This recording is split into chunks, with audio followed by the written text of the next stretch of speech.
In 1914, European generals envisioned war as a grand, romantic adventure. They pictured brilliant cavalry charges, striking uniforms, and quick victories, tactics designed for a century that had already passed. The continent was locked into a rigid web of defensive pacts. On one side, the Triple Entente, Britain, France, and Russia. On the other, the Triple Alliance of Germany, Austria-Hungary, and Italy. These treaties dictated that if one nation went to war, its allies were legally bound to follow. Leaders across these empires shared a short war illusion. They assumed any conflict would be a sprint, wrapped up by Christmas. But because of those interlocking treaties, a single localized dispute was guaranteed to pull every major power into the fray. That dispute happened on June 28, 1914. This is Archduke Franz Ferdinand, the heir to the Austro-Hungarian throne.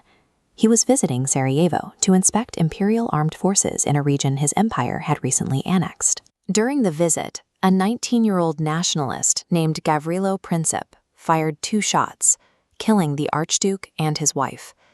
Princip's actions gave Austria-Hungary the pretext it needed to launch an attack on neighboring Serbia. Austria-Hungary declared war. In response, Russia mobilized its army to defend Serbia. Germany, allied with Austria, declared war on Russia and France.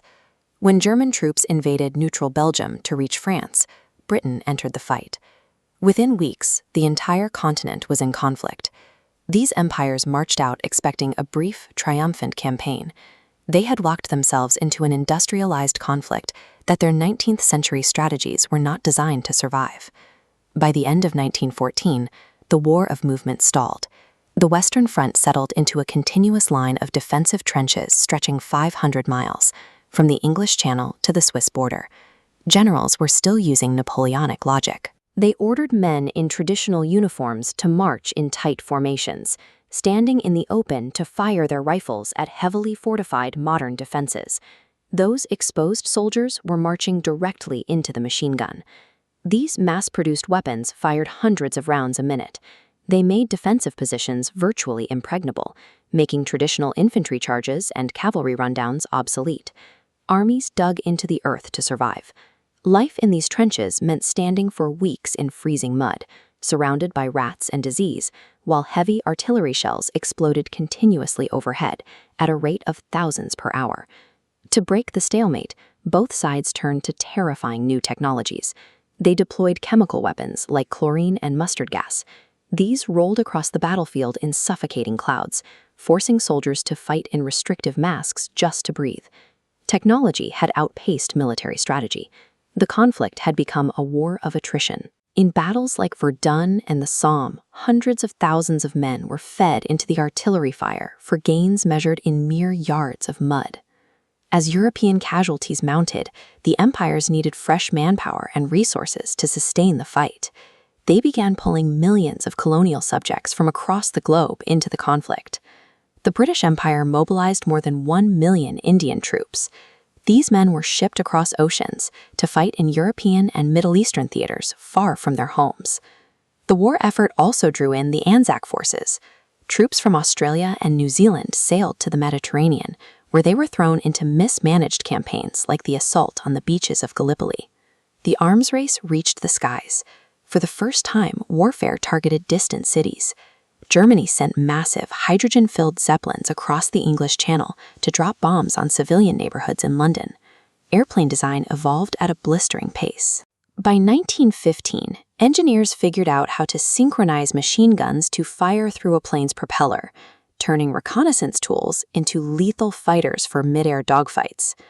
On the ground, engineers developed the tank. It was heavily armored and designed to roll through heavy machine gun fire, crush barbed wire, and cross the cratered wasteland of no man's land. World War I had become a total war, consuming the industry, technology, and populations of the entire world. By 1918, the strain broke the major powers. The Russian Empire collapsed during a communist revolution. But as Russia exited, the United States entered, providing the fresh manpower and supplies that forced a German surrender in November. This chart shows the human cost. Between 9 and 11 million military personnel were killed in action. Next to it, Another 6 to 13 million civilians lost their lives. The trauma extended far beyond the battlefield. Millions died from naval blockades and starvation. As the fighting ended, returning soldiers helped spread the Spanish flu pandemic, which wiped out tens of millions more globally.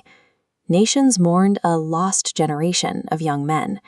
For those who survived, the physical scars were haunting. Over 15,000 soldiers sustained severe facial mutilations from artillery shrapnel, requiring custom prosthetic masks to function in society. The war caused a total geopolitical collapse. The Russian, Austro-Hungarian, German, and Ottoman empires were erased from the map. At the Palace of Versailles, victorious Allied leaders drafted a peace treaty.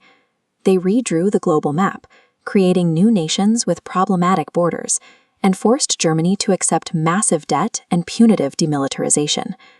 The arrogance of 1914 cost millions of lives and left behind a fractured map. Those unresolved tensions would ignite an even greater catastrophe just 20 years later.